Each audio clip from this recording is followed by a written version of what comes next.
우리는 살아가면서 참으로 힘든 일을 많이 보고 또 겪게 됩니다. 요즘같이 각박하게 세상이 돌아가는 시기에 앞으로 다가올 한 치 앞도 모른 채 하루하루 채워나가기 바쁜 요즘 세상입니다. 나를 낳아주고 길러주신 너무나 고마우신 외부모, 형제들에 대한 시선도 예전만 못한 것 같습니다.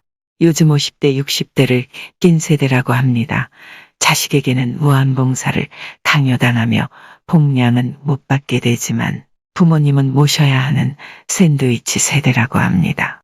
70이 넘은 늦은 나이에도 100세 이상 사는 세상이다 보니 부모님을 모실 수밖에 없는 어려운 처지의 어르신들이 우리 주변에 많습니다. 정신적으로나 경제적으로 피폐해져 결국에는 돌이킬 수 없는 나락으로 가고야 마는 경우도 많습니다. 내 주변에 이런 어려운 상황에 봉착한 이가 없는지 한 번 정도는 살펴보는 따뜻하고 아름다운 사회가 되었으면 합니다. 사례를 듣고 힘들고 어려운 세상을 어떻게 지혜롭게 살아갈 수가 있을지 현인의 말씀을 통해 같이 배우는 시간이 되어 보시겠습니다. 어머니 병간 후 제 삶이 없어지는 것 같아요. 저는 72살이고 저희 어머니는 90살입니다. 제 집은 비좁아서 어머니를 동생 집으로 모시고 제가 어머니 병간호를 하고 있습니다. 너무 힘들어서 어머니에게 요양원에 좀 가시자고 하니까 요양원에 가면 죽는 걸로 생각하시고 안 가시려고 해요. 이렇게 안 가시려는 어머니를 억지로 보내는 건 너무 불효인가 싶어서 결국 집에서 모시고 있어요. 하지만 저도 72살이고 제 삶이 있는데 어머니한테만 매여 있으니까 마음이 너무 괴롭고 삶의 의미를 찾지 못하겠어요. 이런 제가 불효한 자식일까요?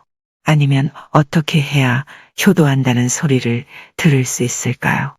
효도한다는 소리 들어서 뭐해요? 우리나라 더 이상 부모님을 가기 싫어하는 요양원에 억지로 맡기면 제 양심이 좀 바르지 못한 것 같아서요. 윤리 도덕에 나를 맞추지 말고 먼저 나를 보세요. 효도를 하느냐 안 하느냐 불효냐 아니냐 이런 관점은 옷에다 사람을 맞추는 것과 같아요. 옷을 지어놓고 거기다가 사람을 끼워 맞춰서 발을 자르고 머리를 자르는 거예요. 반대로 옷이 작으면 사람을 억지로 늘리는 것과 같다는 말이에요. 사람이 먼저고 사람에다가 옷을 맞춰야겠죠. 효라든지 불효라든지 하는 윤리도덕을 먼저 놔두고 거기다 나를 끼워 맞추려고 하니까 지금 힘든 거예요. 그런 거 따지지 말고 먼저 자기 상태를 한번 보면 질문자도 72살이니까 늙었잖아요. 질문자는 남한테 의지 안 하고 자기 몸만 건사해도 인생을 굉장히 잘 사는 거예요. 부모님을 안 돌봐도 질문자한테는 아무런 죄가 안 됩니다. 하나도 안 돌봐도 괜찮아요. 요양원에 보내는 것도 안 하고 그냥 동생 집에 놔두고 질문자는 없어져 버려도 괜찮아요. 모두 웃음. 그러면 내가 죄인이냐? 죄가 아니에요. 요양원에 모시든 집에 모시든 간호를 하든 간호를 안 하든 죄는 안 됩니다. 질문자의 목소리가 한결 편안해지고 얼굴도 밝아졌습니다. 후회하지 않으려면 어떻게 해야 할까요? 그런데 또 생각해 봅시다. 올여름에 한 노수님께서 전화가 왔어요. 내가 바쁜 줄은 알지만 나 좀 보자 이러시는 거예요. 그래서 제가 알겠습니다. 일주일 후에 가겠습니다 하고 약속을 했습니다.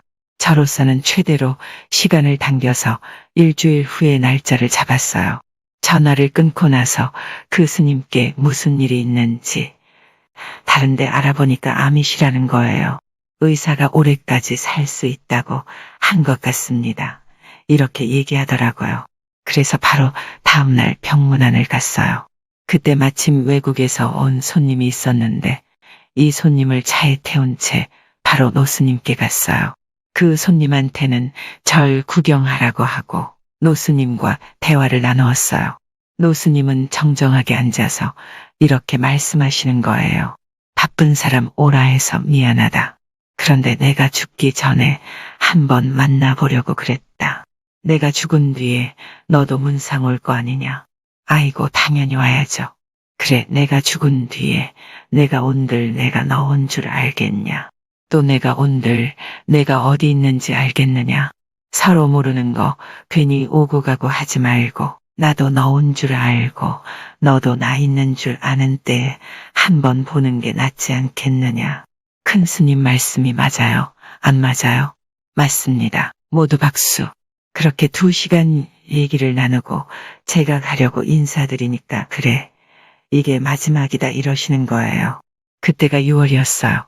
연말까지는 사실 거라고 생각했으니 이제는 자주 가봐야 되겠다고 생각해서 또 오겠습니다. 이러고 돌아왔어요.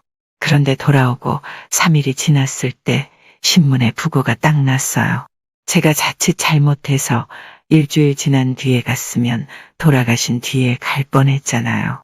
그러면 누가 후회할까요? 제가 후회하겠죠.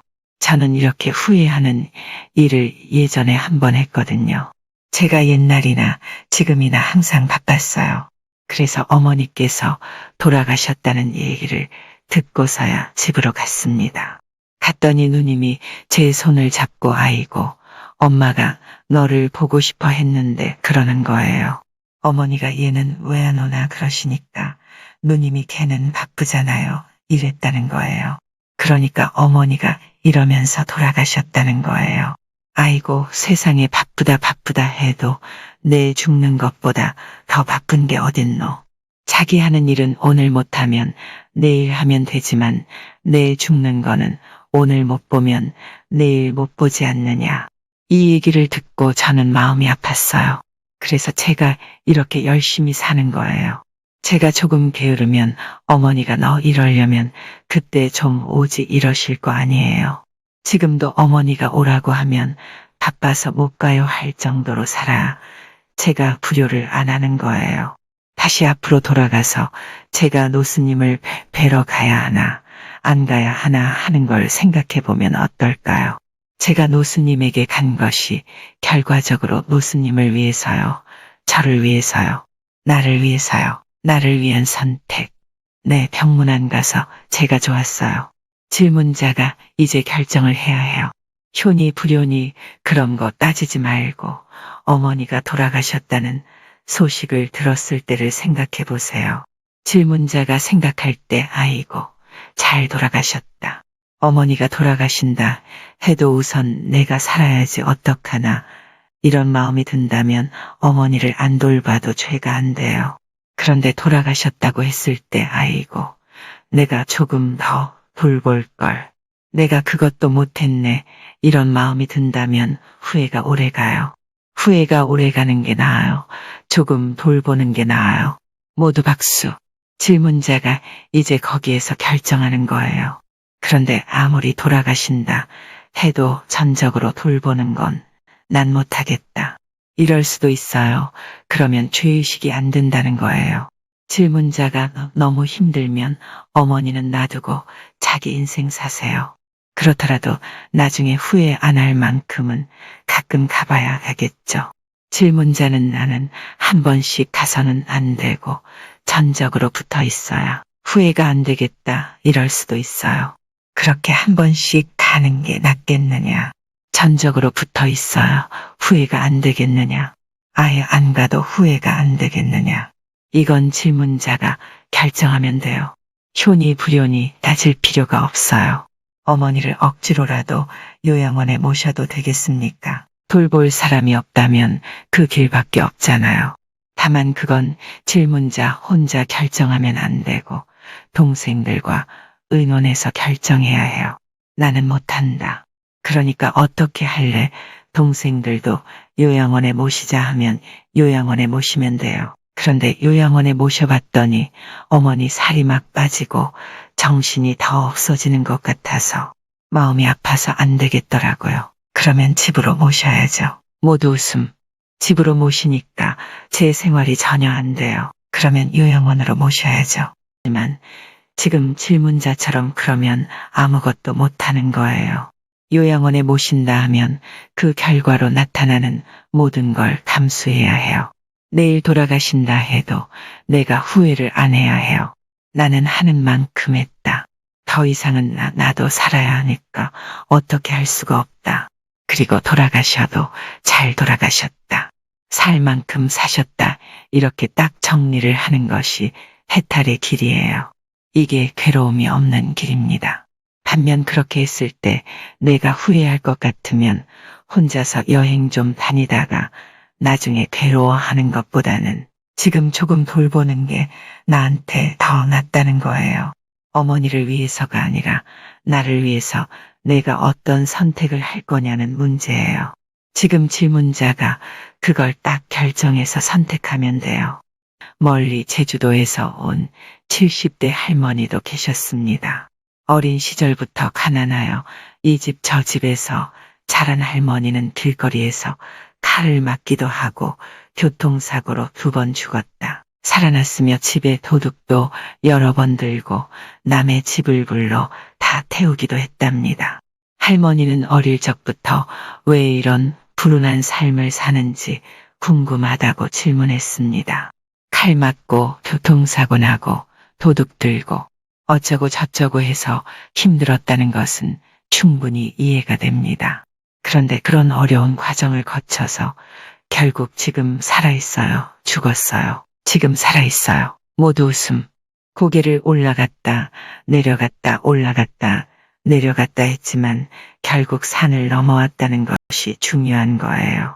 질문자는 대성공을 했습니다. 그 고비를 넘기고 살았습니다.